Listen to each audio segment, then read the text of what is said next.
Welcome. So I have, of course, lit some candles and made the lights all low and tried to create an ambiance. So if you want to create an ambiance in your space, I think it's nice, especially with yin. It's such a quiet practice. It's nice to sort of allow yourself to have a little more quiet around your eyes as well. So I've even practiced yin in the complete and utter darkness, and so it works just fine. You will, of course, have the soft glow of the computer screen or tablet or phone, whatever it is you're hanging out with me with, our little intermediary here between us in the world. So welcome. But we're going to start with a reclining butterfly. I'm going to get really fancy with mine and add a ton of support to it so that it's got a little kind of fish pose element to the chest. I'm going to put a really nice comfy blanket under my legs. I'm going to cover with a blanket so it's really toasty. So it's the first night this season where it's going to get below freezing. So I came prepared with all kinds of snuggly bits. And so can you. If you don't have those things and you want to grab them, you can do that. It will take me a second to get this all set up. So I have put my bolster up on a block so it slopes. Now, if you don't have a yoga bolster, which why would you? It's a crazy prop to have. Grab a bunch of pillows or couch cushions, or you can roll up a quilt really tight, because basically that's all a bolster is a quilt rolled up and stuffed into a sausage tube, a little cover. It works great. So I've got that. This is the blanket I'm going to use under my legs, and I'm just going to see it. This blanket is thick enough that if I just fold it, it becomes almost an equivalent to a bolster. Now, it won't be very sturdy. It's a little squishy, but pretty close. And you could easily just stack a couple of those up instead of leaning it on a block. And then I'm going to use this blanket over top the whole thing. All right, now before I put the blanket on, just in case someone relatively new is watching, hi. Yin yoga is a slow practice. We hold the poses for between 2 and 5 minutes generally. I lean into the 3 to 5 minute range for most of the poses that I do. So for that reason, the props are helpful. So what I have done here is I've pulled this blanket up pretty close to my hips so that I put my feet together and drop my knees open in the little butterfly shape. This is where the pose gets its name. It's comfortable. I feel a stretch in my inner thigh, but I don't feel an overwhelming stretch there, and I don't feel like the tendons that live up near my groin or down near my knee are being asked to do more work than is appropriate. So how do we know what is more than appropriate? Well, the sensation that we're going for is, oh, I feel that. Not, oh my gosh, I almost can't stand that anymore. We want to lean into the more gentle aspect of it. We're talking about trying to move connective tissue.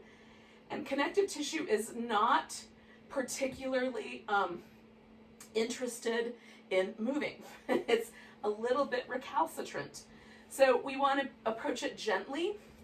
So because we're talking about the connective tissue, the tendons, the joints themselves, we're talking about the fascia that wraps around and holds muscles together and lives underneath the skin. Fascia is a little more resilient tissue. Lots more movement can happen there. Tendons and ligaments, those are much, much, much less interested in your agenda. So the more easygoing we can be with the practice, the more long-term benefits it has. We want to feel something, but just not too much. So not anything that feels sharp or shooting. If there's a burning or a heat sensation, that is an indication that we're going too far. If there's any numbness or tingling or there's a kind of like zzz, almost like electrical impulse kind of sensation, those are things you want to avoid. And so if when you get in your pose you feel any of those things where just inherently it feels dangerous to you, then use props to change it. So whenever I do yin, I like to have pillows, blankets, cushions, blocks, and other nice soft things so that I can modify. And I've been practicing yin yoga a couple times a week for about 15 years, maybe a little longer. And so I have made it a sustainable practice. And so the advice that I give you comes from that experience. So there you have it. You might get other advice from other people. I give you mine, you run it through your little filter and decide for yourself. So there we are. So once we're here, we settle, we stay. And we've stayed here now that I've chatted you up for a few minutes. But we're going to stay for about 3 more. So I like to do opening poses a little longer. That's why I take all the time to make them softer. I'm also, because of the way I propped myself up, I'm also getting a little movement in the shoulder. Although yin mostly is targeting the hips, the low back, and the legs, because that's where the connective tissue is so dense. A little bit of shoulder love never hurt either. So we're getting a little bit of that by working these shoulder stabilizers, secondary breathing muscles in the front of the chest and shoulder. And by working, I mean gently allowing to release. Let's be clear about my language here. And just breathe.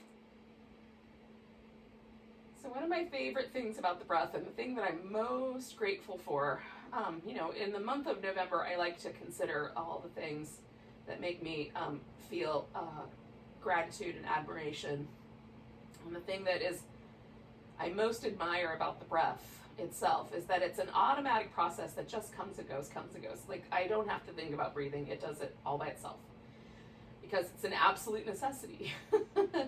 But in the middle of a global pandemic that impacts breathing, and in fact, it's people's inability to breathe that makes the virus deadly, it's become even more precious to me. The thing that's the most precious, I have the most admiration for, is that even though it's an automatic system, I have some control over it. And then I can harness the power of the breath to calm myself down. As someone who's prone in general to anxiety states, being able to take a deep breath and then slowly let that thing out and just let my body come down is one of the things I am most grateful for.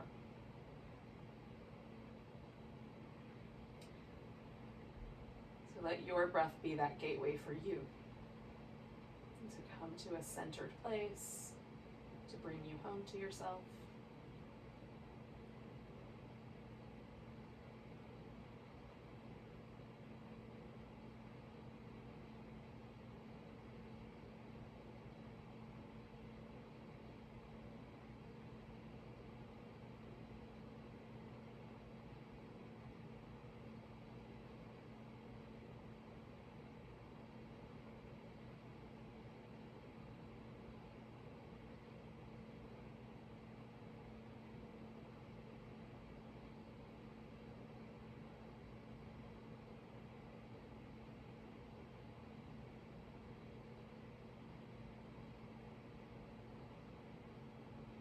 We're going to take about 3 more breaths.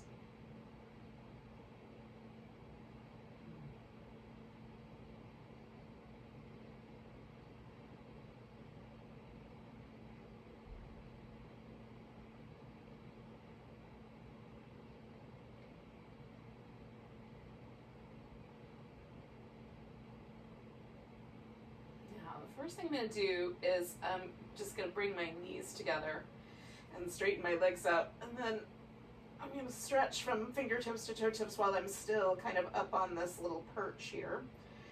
One thing that is kind of fun to me is to let the arms sort of drop backwards so that I can get a little bit of length in my triceps there.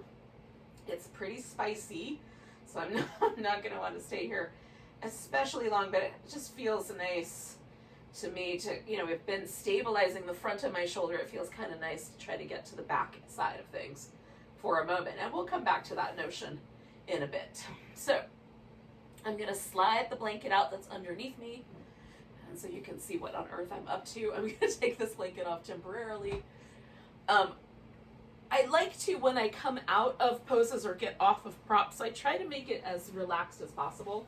It's a little note from restorative yoga, but I think it works here too, in that, you know, kind of allowing our body to be a little more on that yin side of things, not as active, really sort of soft is nice. Okay, let me put that up there so it's out of the way.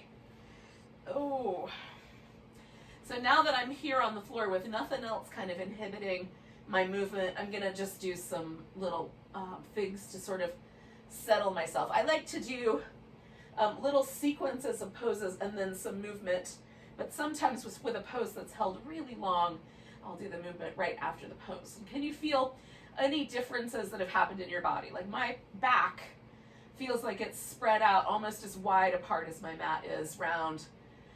It's really lovely. It's like a big, you know, vista of prairie going off into the distance. My brain works in pictures, y'all, so I will share those with you, and if you do not understand that, I apologize. So just feel what you feel. You'll be fine. So we're going to do a banana shape. So when you're done kind of wiggling around and enjoying whatever happened with that last pose, stretch your legs out. Your arms can go together if you like, but they don't have to stay that way. So we're going to curve over to one side. Now, I start somewhere and stop for a moment, get heavy, and just feel. The inside curvy part for me is the spiciest part. And it's closing up some of the space that lives between the spine and the hip that's the most problematic for me. So I have to just pay attention, make sure I'm not doing anything that pinches any of the muscles that live in my low back. So I'm my hand's up here on top, and it's really the underside, the back body that I'm feeling. And I like my long side arm. So I stretched my right side out, my left side is curled. Or sorry, other way around. I stretched my left side out, my right side is curled. So my left arm I'm going to leave straight, but I'm going to bend my right elbow and sort of place my wrist in my hand. Now that's my favorite. You might want both your arms extended, so your left arm might shoot out or your right arm might shoot out a little farther, whichever might be the way to work it. Okay, so once again, now that I've shown you the pose, I'm going to make it cuddly. If you want to, you can take your outside leg, cross it over the inside leg at the ankle, and that gives a little bit, like it lifts the thigh up, and then as the thigh is kind of dropping towards the floor with gravity, there's a little extra IT band area sensation, and that might be nice. I just try to find the place where everything settles, and sometimes I just change whatever notion I had, change the hands, change the legs, etc. Now, both my hips are still resting on the floor. Both my shoulders are resting on the floor. I haven't rolled onto my side. That's important. If we lay on our side, there's a little bit of a pose, but it's not this pose, so.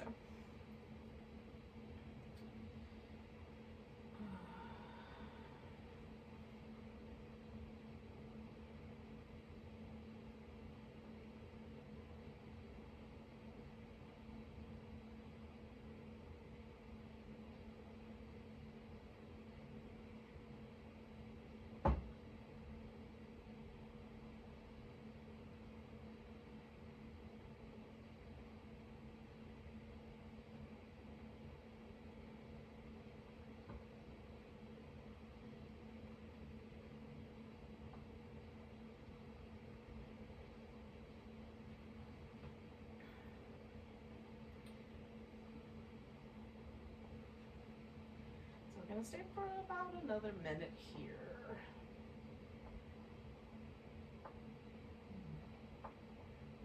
The idea is to try not to strive or feel like you're reaching for anything, to just kind of settle the bones in this direction and let all the tissue around it just gently traction out.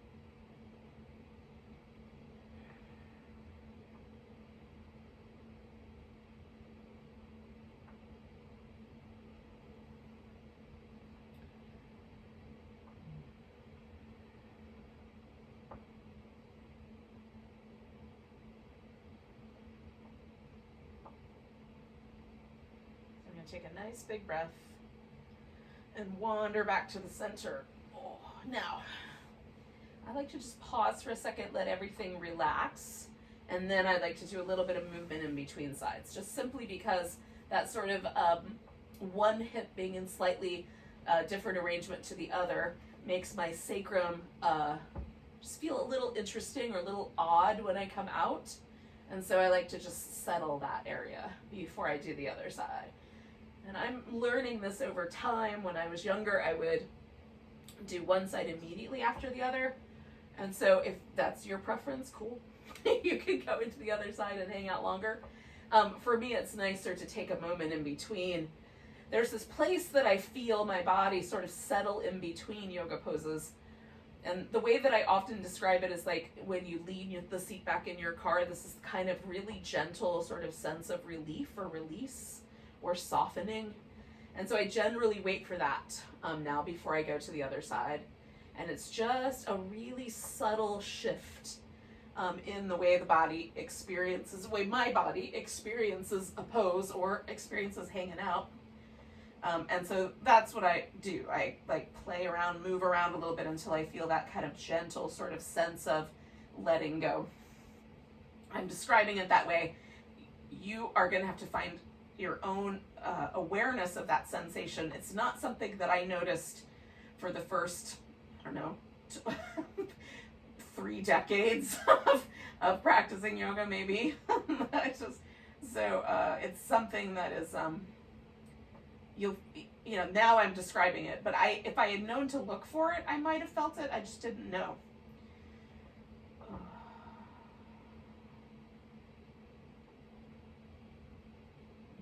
And so I've come over to the other side and I've just let myself ease in, and I'm still in the stage where I'm making little minor adjustments, but mostly still. Right? So with yin, we mostly get still. It doesn't mean you hold yourself still with tension. It means you just allow stillness to occur. So if you're feeling fidgety, keep gently adjusting until the fidgetiness is gone.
So we're going to stay for about another minute or so.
do 2 more breaths.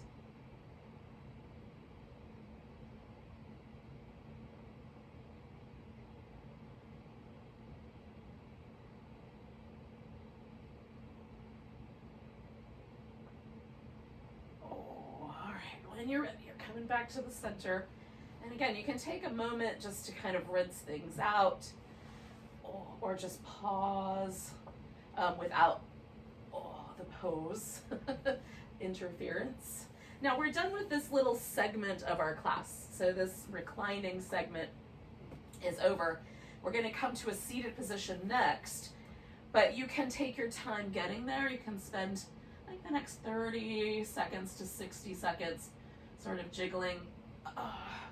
Maybe you want to do a little bit more movement. Sometimes I like to do a few rounds of cat or something like that in between, so you can do that. Get a drink of water, you know, those kinds of things.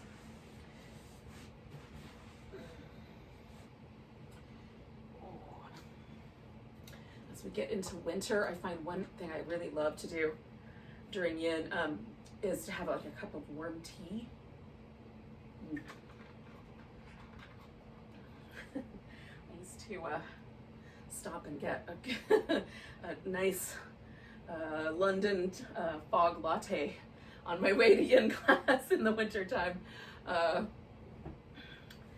the Virginia Center Commons American Family. So I miss those days. But I could brew myself up a London fog latte. If you don't know what that is, it's Earl Grey tea. It's a Starbucks drink. It's Earl Grey tea with vanilla syrup and steamed milk. Delicious. Alrighty, so I am creating a couple of things for myself. One is I'm making a little blanket to sit on, because that will help me with these forward bending shapes that I'm about to do. So taking the little blanket and sitting up on the edge of it. Now, this is one of the things that's really important to know about blankets is, or really anything that you're doing to lift the pelvis, you want the pressure of that to be right on the edge. It's like you're sitting right on the edge of a shelf. Because what that does is it sort of tilts the pelvis forward, which is the direction we're going in. And this will take pressure out of your low back. If you sit back on the object so that it kind of winds up under your thigh a little bit, it does not give you that tilt. It's basically the same as just sitting on the floor. There's a little bit of height to it. There might be a little bit of benefit. I'm not going to deny that, but it's not quite as good. So it's that kind of tilting forward of the pelvis that not all of us get from these forward bending poses. Okay, that's important. So we're going to do something with a V in the legs. Now, your V, let me see this. That's about as wide as I can go.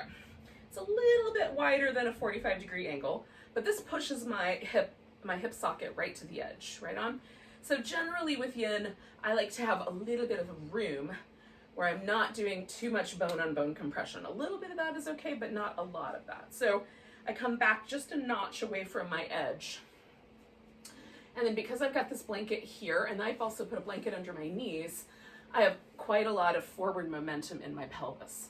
So my back only, like it gets to this almost 45-degree angle before it starts to round over in the upper part of the back, which is more comfortable, okay?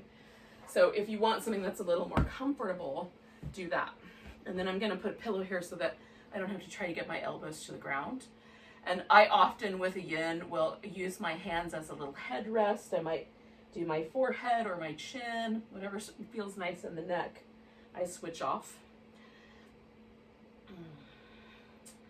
So again, I start by kind of finding the pose. I might even stretch my toes apart, kind of jiggle a little bit side to side, find just the right amount of forward shape, and then pause and let things get a little softer.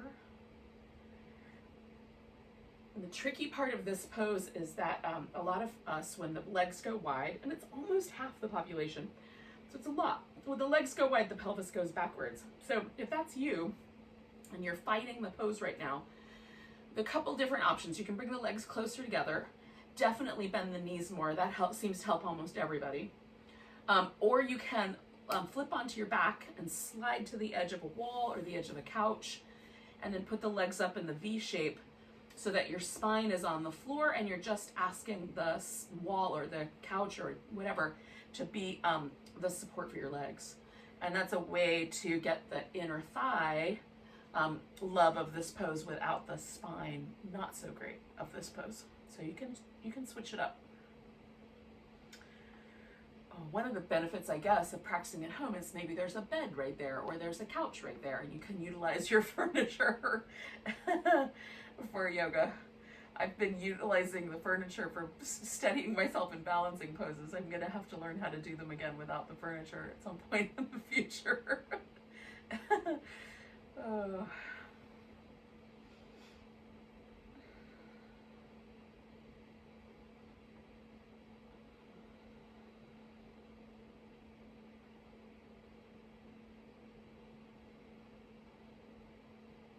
So we're about kind of approaching our halfway mark. So I'm going to stay for a couple more minutes. And just notice, like, should you make a change or does it feel like it's allowing itself to settle? And again, is your body kind of finding a place where it's relaxing into the pose, or does it feel like a fight? If it feels like a fight, make adjustments.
We're going to stay for one more minute, yogis.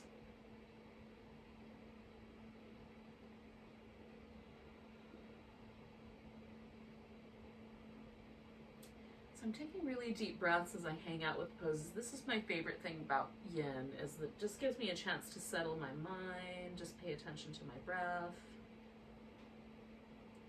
And one of the things that's really important to me right now, particularly as we're kind of gliding into the winter season, is trying to pull some of my awareness away from my front body, away from my kind of, I tend to, this is again, the way my mind works is pictures. So in my mind, I tend to like crowd my consciousness up to the front of my body, right? Because I use my hands to do a lot of things. I use my eyes, I'm visual. So my two learning senses that are most powerful are tactile, I learn by doing, and then visual, because that's how I make sense of my world. So I tend to crowd myself forward into my body, if that makes any sense, with my awareness, with my consciousness. So in the winter time, particularly, but especially also times that are stressful, it helps me to try to let myself settle into my back body. So we're going to take a nice big breath. Feel that in your back, and then use this notion of pulling yourself up from the back body, right? To kind of come away. And so this has been kind of my thing with my yoga practice right now is, can I use my yoga practice to settle backwards into myself a little bit? Because it feels restful. It feels like I'm pulling myself away from some of the static that I am, you know, the online or news or whatever, just the static, the information always coming in. Okay, now we're gonna do a kind of hybrid shape, which is, it's sort of like a deer pose and a swan pose had a baby. So, so we're gonna put the legs in a deer shape, and then we're gonna lean forward. Now, if this is really, really uncomfortable, you can sub in the swan pose for the deer. So you're certainly welcome to do that. For me, this one will work really nicely in place of the swan. Same places in my body get hit, and I like the hybrid of it. So my right leg is in, is this my right one? Yeah. Left, I'm a little dyslexic, y'all. In any case, my right leg is in a 90-ish degree angle. So that's part of the deer shape, right? It's this notion that animals kind of turn their legs out and sit down. It had a different name back in the Middle Ages, but we don't use that name anymore. So now this thigh on the left side is also a 90-degree angle, and they're about 90 degrees apart. If your leg is a little further back or a little further forward than 90 degrees, that's fine. Just find the right spot for you. Then we're gonna fold over this front leg. Now, even though I can get my elbows to the ground, I find it more comfortable for a variety of reasons to fold onto a pillow, so I'm gonna do it that way. And again, I'm gonna let myself sort of cover with a blanket so that it's a little toastier. And if you've never done yoga with like a blanket cape on, oh, it's really yummy. Try it. Just make sure my little tootsies are covered by blankets. Okay, so we'll hang out here. This one is a little spicier, so we're not going to hold it quite as long as that last pose. Let's stay for about 4 minutes this one. If you decide that you want to come out earlier, I'll give you that last minute mark, and then you can make, you know, come out of the pose and jiggle around a little bit.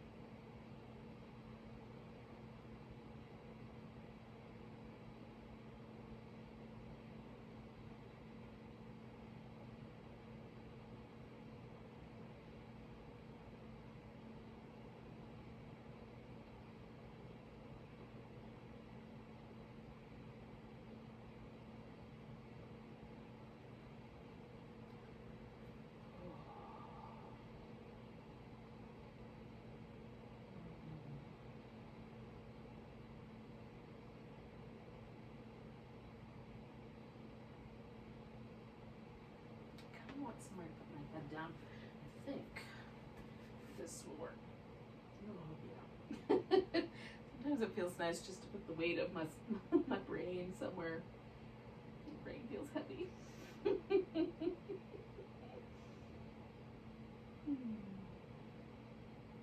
And again, I'm trying to settle my breath awareness into my back, right? And not just my back, what I call my back, but the back of my hips, the back of my thighs, you know, just trying to pull as much as I can the awareness into all the things that lay on the back side of my body. And this one is a pose that gets, for me, a little spicy around the glute area, so that helps. It kind of pulls my attention into my glute, which is definitely, it's technically under the glute, but it's that general area. This is definitely the back body. We've got a last minute here, y'all.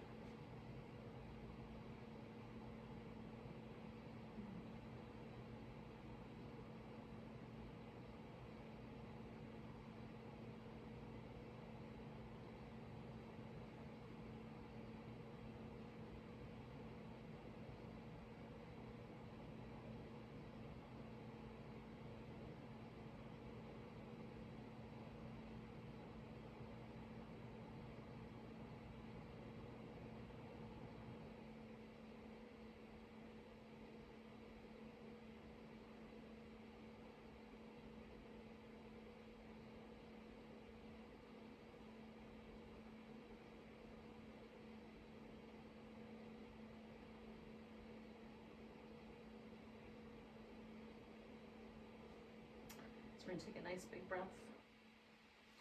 Now, we're gonna take this pose into a half saddle of a sort.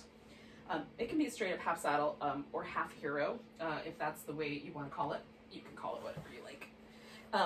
Essentially, this leg that's bent backwards is still going to be the leg for me that's bent, and it's not going to change shapes much.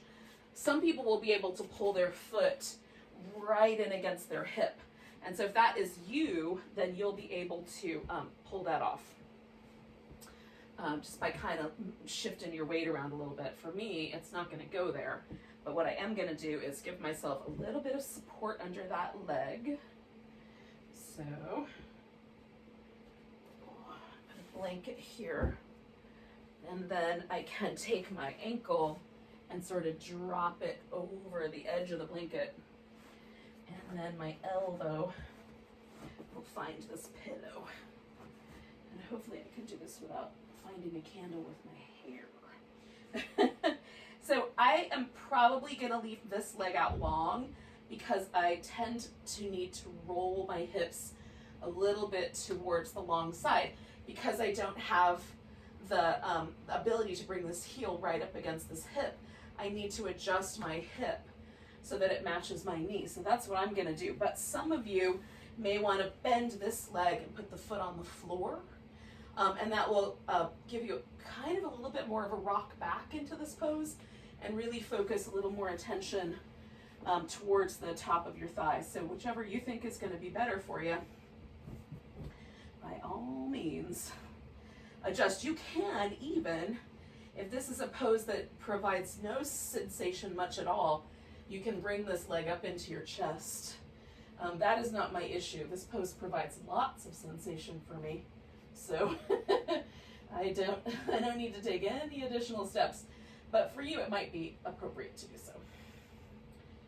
Okay, so I'm sort of leaning my hip into the shape. And again, this is a spicy one, so we're gonna stay for about 4 minutes altogether once we're settled in here. I have to remind myself to let go a little bit at the front of my hip now that I'm adjusted.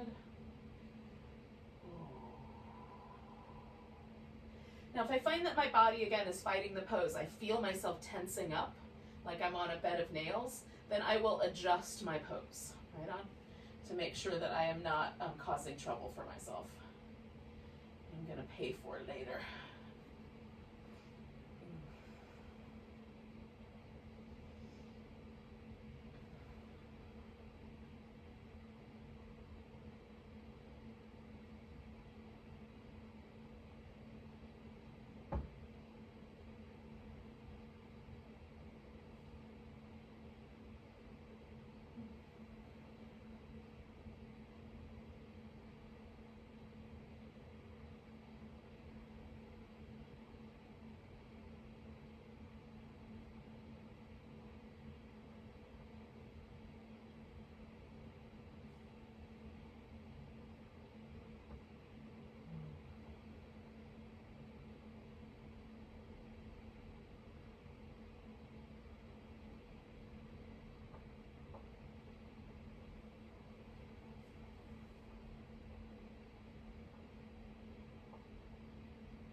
So we're inside that last minute here.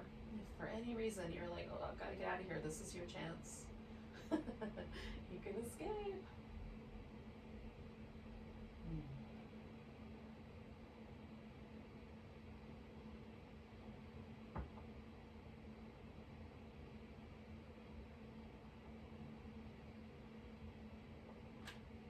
Sorry, buddy.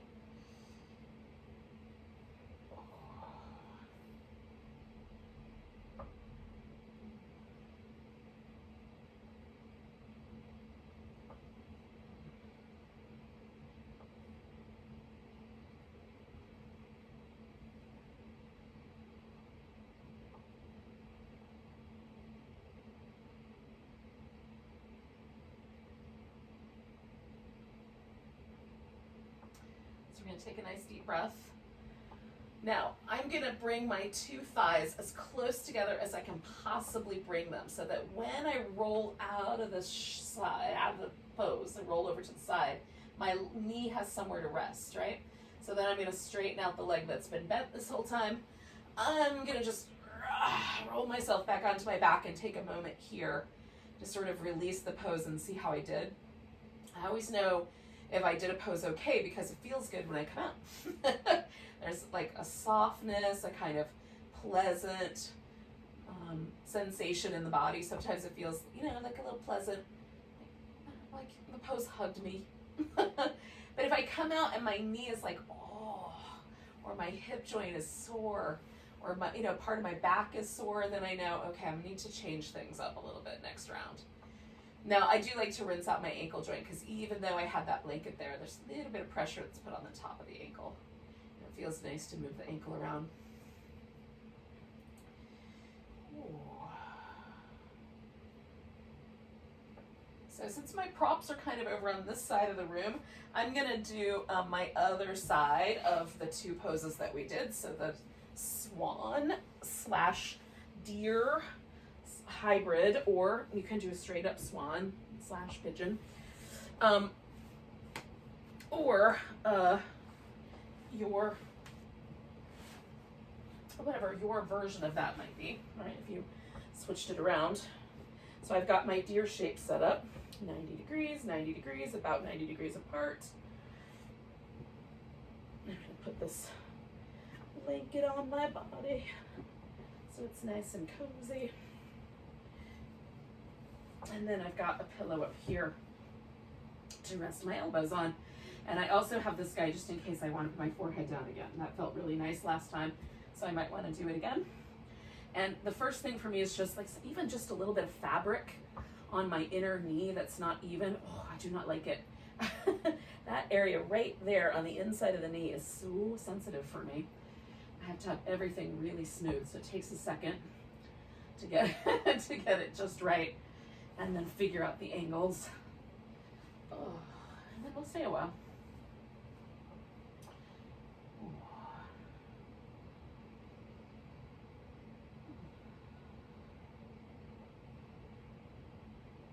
For me, this side is a little spicier than the other side. So I'm just kind of letting myself find the right balance between my left and right hip. I might lean a little into my left butt cheek just a little bit more, or maybe even bring my right leg slightly higher. Just feeling that out right now. And then I'm going to take myself with my breath all into my back body. Just feel my back expand. Just kind of notice the relationship between like all of the muscles that live from my shoulder to my hip on the right side versus the left. There's a little difference because of the asymmetry of the pose. Even though it doesn't seem like our back is doing anything, it's responding, right? The connective tissue is still responding to the difference between the legs.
inside that last minute here, folks.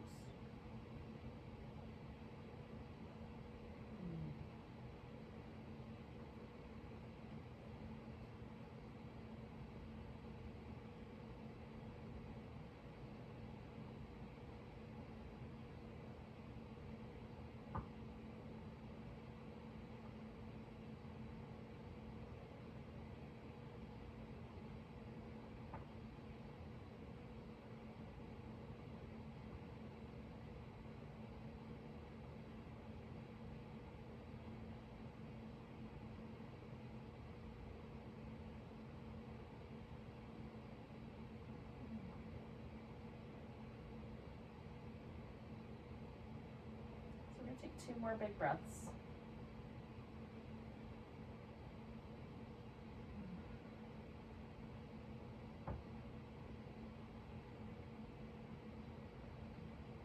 And then we're going to slowly transform this guy into our half saddle.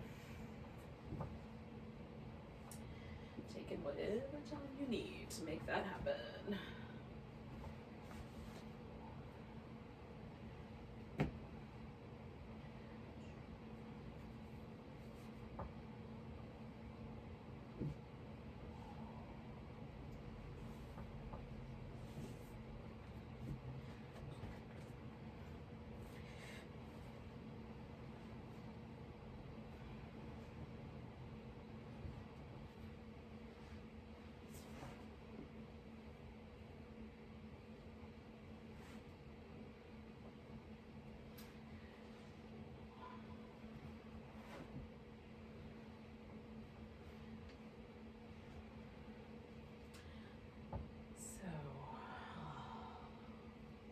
I mean, this side is a little bit more recalcitrant, a little more resistant to my ministrations of yoga poses. So I'm just taking my time, kind of creeping back here.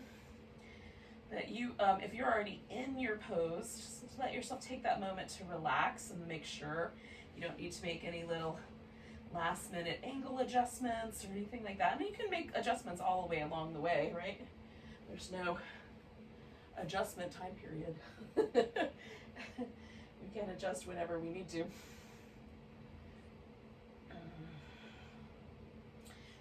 I think up. Oh.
now, yogis, we're going to take a nice deep breath.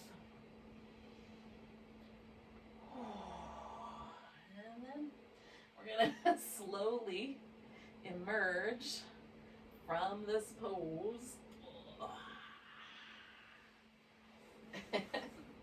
Let ourselves find a kind of place to rest here.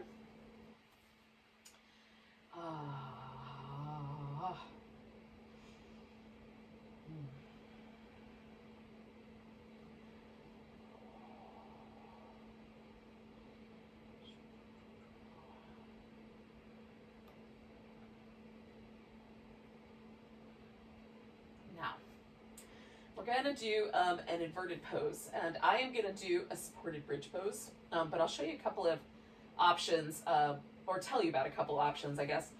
You could, if you do have a wall space or the opportunity to put your legs up, like straight. I can put my legs up this credenza here, if that's what we call this. I love the word credenza, so I'm going to call it that. But I like putting my legs up, but because I've got candles lit up there, I don't want to set myself on fire. But, you know, like anything, even just something that would come up just above your knee can work. So a bed, the wall, anything like that. If it's like a couch or a chair that you have nearby, you can let your knees bend and rest on the seat. And that's also a really nice inverted pose. And it's partial inversion if it's just the legs. And if you put something under your hips so it elevates your hips, it becomes a full inversion. So an inversion is anything that gets the legs or the hips above the heart and the head, right? So there's lots of different poses that qualify in that way. So the way that I am going to do this supported bridge is I'm going to do this with a pillow going down the length of my back, but you can do a yoga block or even a folded blanket just under the pelvis. So as long as you've got your whole pelvis supported, you're going to be fine. Now this pillow is a little bit aggressive for me, so I'm going to set this guy aside for now. And I'm going to use this other one that is a little bit smaller. So it's about the same height as a yoga block, and that's, I like that part of it. So I'm going to put that down. I'm going to put my hips on it, but I'm also going to let my spine hang out with it. And I've got to bring it down just a little bit so I have room for my arms above there. Okay. So.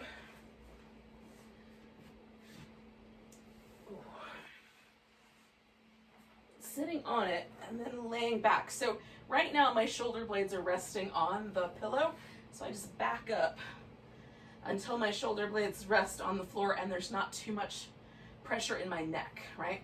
So if I leave my feet on the ground like this, the pose slopes towards my shoulders a little bit more. There's more sensation in my shoulders, so I just want to make sure it doesn't feel like I'm overweighting my neck.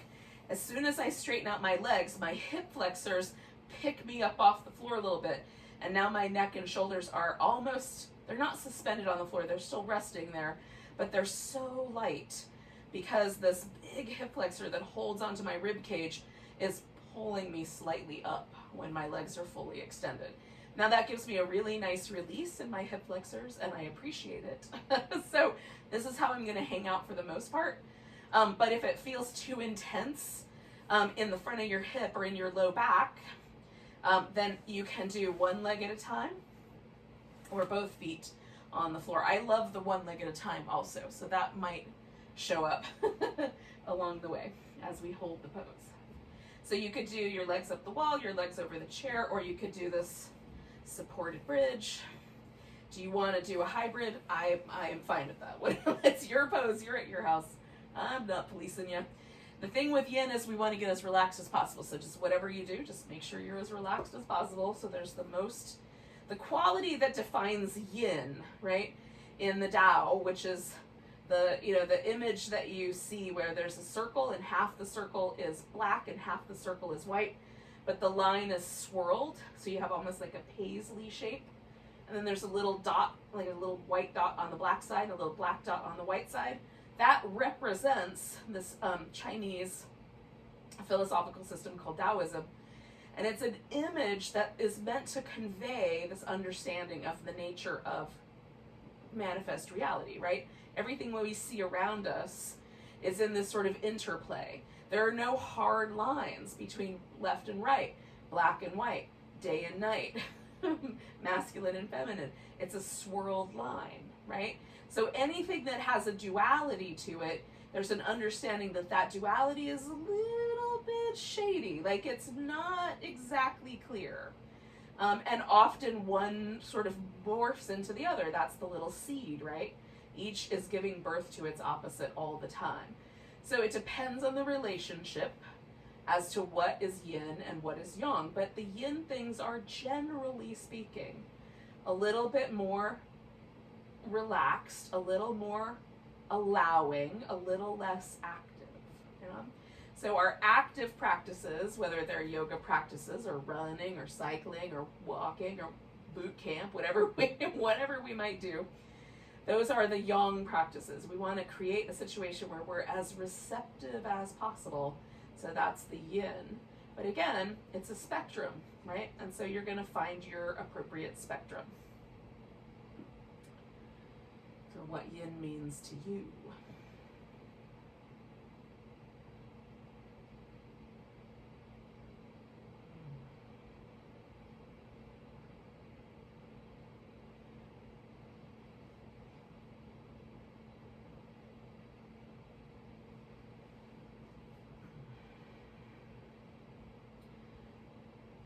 We're about halfway through, so now I'm going to do 1 minute with one leg resting on the floor in a more traditional bridge setup, and one leg long, and I'm going to try to just really let myself focus on sinking into the back, letting the hip flexor relax into the back on this one side, but also letting just my awareness really settle backwards too. Anytime I push my heart forward into a back bend, and this is technically a back bend, I find that my awareness and energy wants to move forward, wants to move up. So allowing myself to settle takes a little bit of conscious awareness.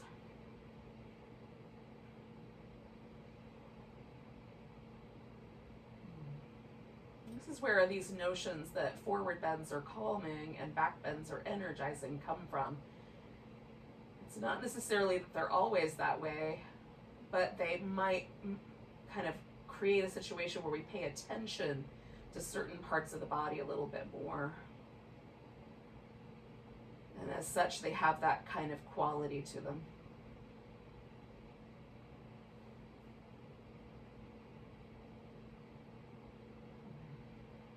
So I'm going to do 3 more breaths on this side, and then I'm going to switch.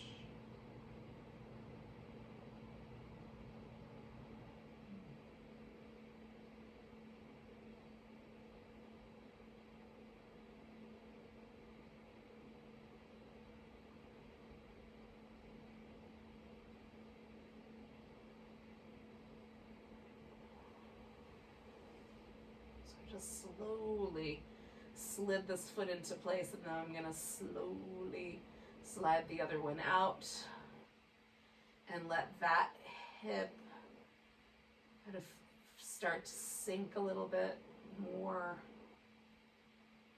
It takes a second for me to shift all of my attention over to that side.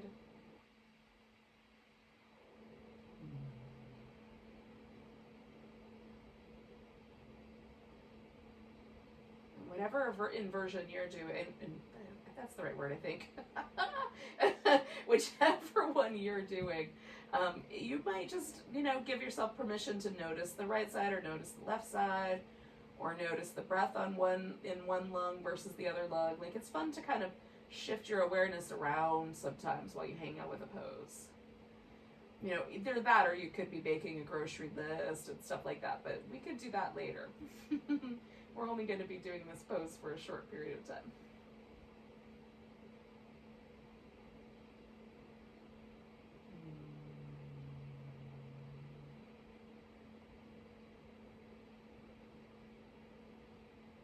So again, I'm going to do about 3 more breaths here, and then I'm going to slowly come out of my inversion.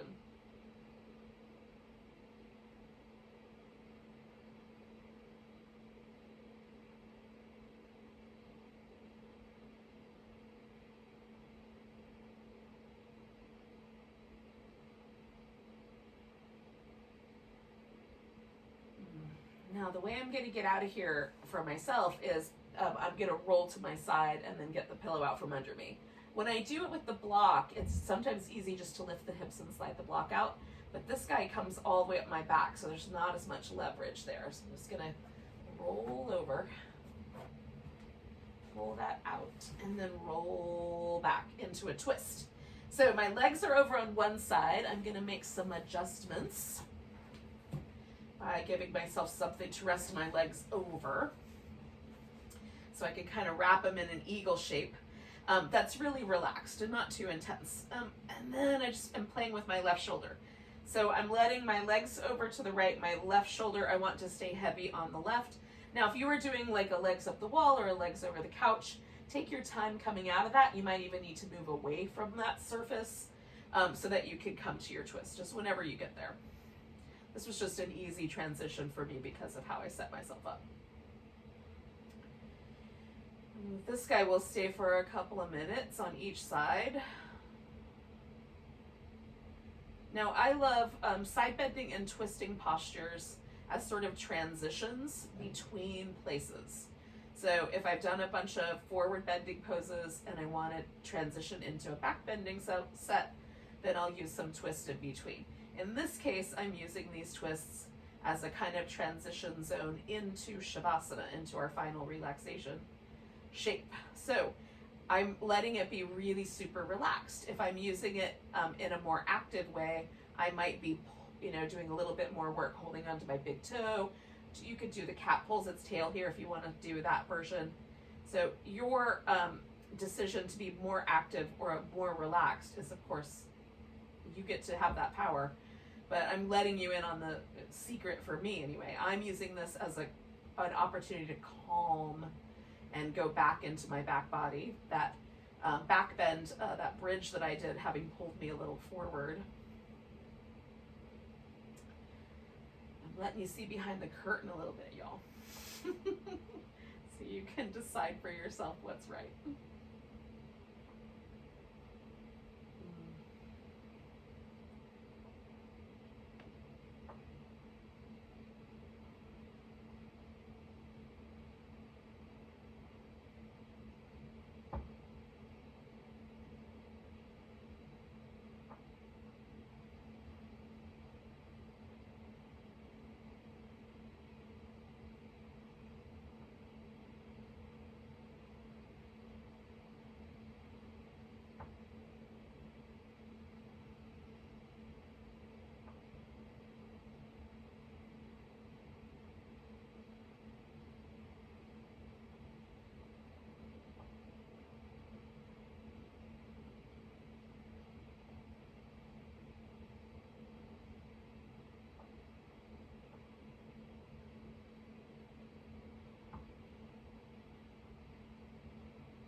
So I'm going to stay for about 3 more breaths and then transition to the center again.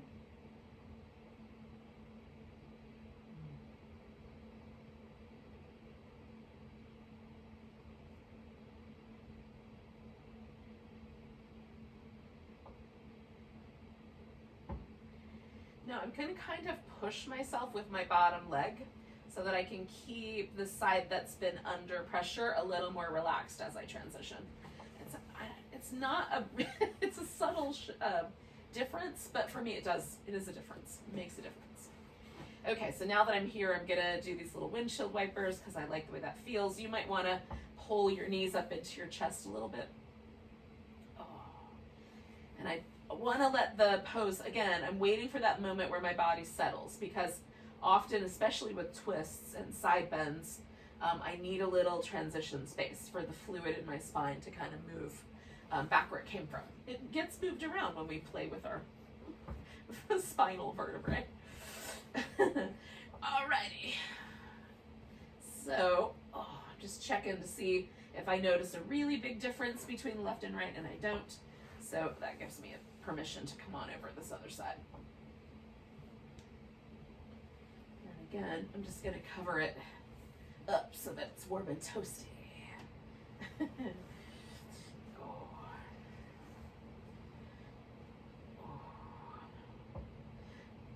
for me, this side's a little bit more resistant. This hip, a little bit more resistant. I have like a little teeny change in the curvature of my spine, a tiny bit, and there's some old scar tissue. So it helps for me to have something for this arm to rest on, so the shoulder is happy with me. Or a little bit more support under the legs. I have to pick one or the other. And then let everything sort of settle. And we'll stay a bit.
Stay for about another minute.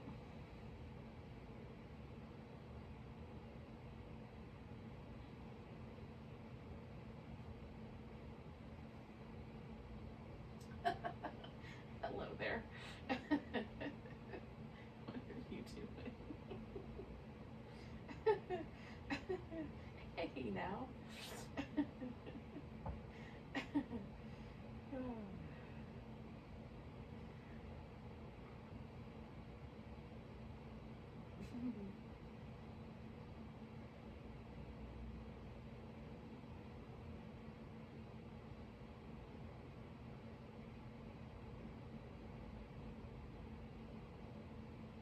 So I'm going to take 2 more big breaths.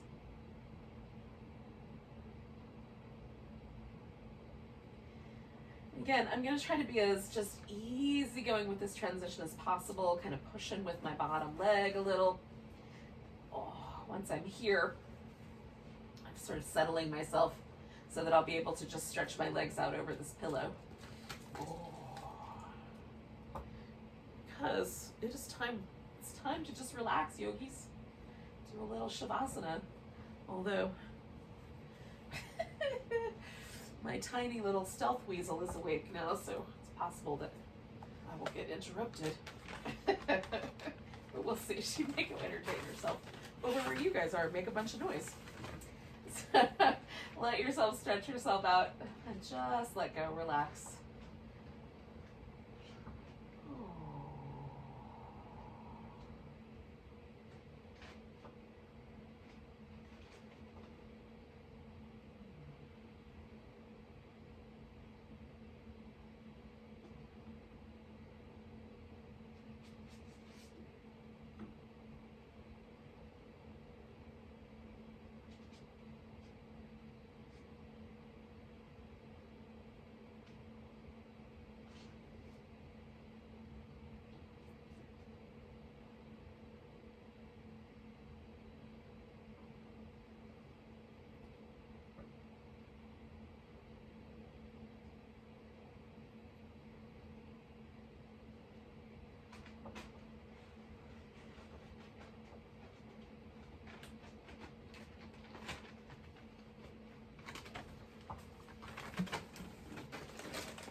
holding. All right, take it where you want.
So you're just going to notice the breath.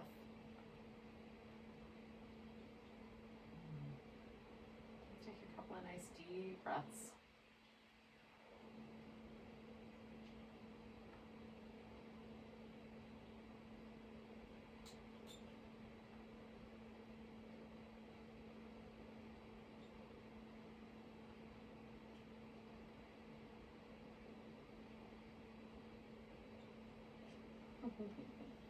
Give yourself a breath and a big stretch. Now you can do a little back massage, or you can just hang out on your side for a bit, or you can do all of the above. When you're ready, bring yourself to a seated position. Oh, so thanks for joining me and sticking around for the end. Let's take a nice big breath together. Big inhale. Big sigh. Namaste.